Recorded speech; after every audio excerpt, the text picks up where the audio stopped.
You guys know I love the holidays. Seriously, I love them. And Thanksgiving, it gets looked over a lot. And well, you know I love Christmas. I love Thanksgiving.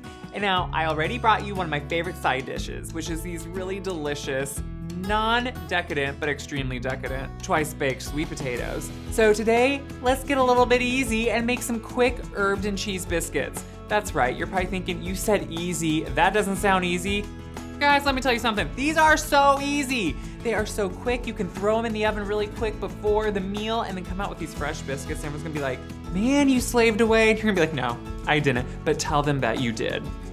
No one needs to know how easy these were. These are so delicious. You get the herb flavor and a little bit of cheese. They puff up and are the most flaky, delicious biscuits. Let's get started. In a bowl, add your flour, baking powder, baking soda, and salt. Whisk that together until it's combined. Next, you just want to add your herbs. You can use any herbs here you want, but I love sage and thyme. It's Thanksgiving, you know you need sage. Just take some sage, roll up the leaves, and then thinly slice them. Then just crossways, just keep mincing them until they get really well minced. It really doesn't matter, you just don't want one big leaf in your mouth. It's not that good, but I do like sage. Add that to the dry mixture and then just strip some thyme leaves right into the bowl too. Okay, the leaves are so little, I'm not gonna pick them off one by one. Just strip them. Next, add some onion powder.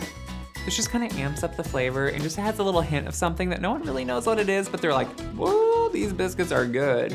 That's right. I like to finish with some finely grated Parmesan cheese. Make sure it's pretty fine because you want it to work in these biscuits. Whisk that all together just to combine. And then you just want to take some ice cold butter. You know what, I don't know why I said ice cold. Just cold butter. If it's in the fridge, that's great. Just take it right from the fridge, chop up in small pieces, and add it to the dry mixture. Cut that in with a pastry cutter. They say you can use 2 knives. I ain't ever doing that. After the butter is all cut into pretty small pea-sized pieces or smaller, you can just take your buttermilk, add an egg to it, and whisk it together till it's well combined. Just pour that right into the butter and dry mixture, and then stir it together with a fork till it starts coming together. When it starts kind of getting sticky and kind of coming together, just dump it right onto a counter or, you know, a board and just start kneading it. Now, I know everyone here gets all like, you can't knead biscuits too much, they won't be good, or they'll be dry, or they'll be too wet, or they'll be sticky, or you're too much gluten. Stop overthinking it, don't worry. Just keep kneading until it comes together in an even mass, gets a little bit smoother, and then you can just pat it out to the size you need.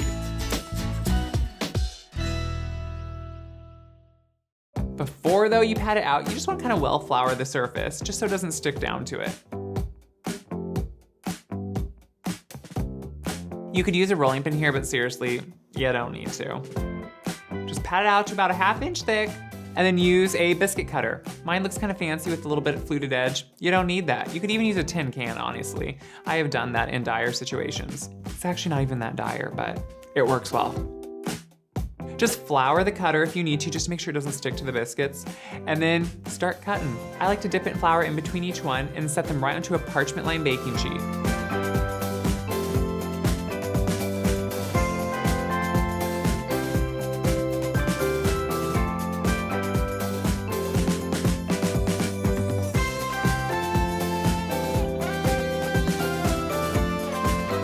Pat it together when you have all of them cut out, and you can usually cut out a few more. The last one probably won't look that good because it's been pushed together so much, had flour added to it, but bake it off for yourself. The cook always needs a treat, and who doesn't want a biscuit?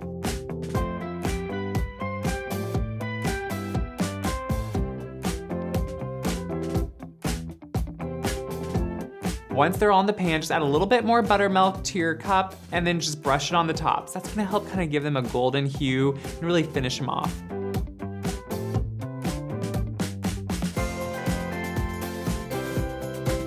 Put them right into your preheated oven, and seriously, it's like 13 to 15 minutes later, you have fresh, delicious biscuits. They raise beautifully, puff up, there are tons of flaky layers. Seriously, these are so easy and everyone is gonna love them.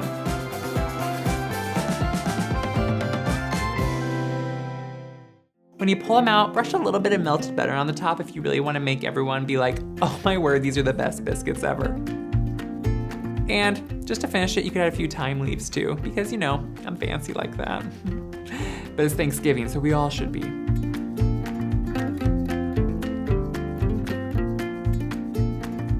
If you agree and like this video, make sure to click like below and share it around on Facebook and Instagram, and I love to hear from you all and hear how you're enjoying the holidays. So make sure to subscribe to the Great Boxwood channel and tell me what your favorite bread is at Thanksgiving. Happy Thanksgiving.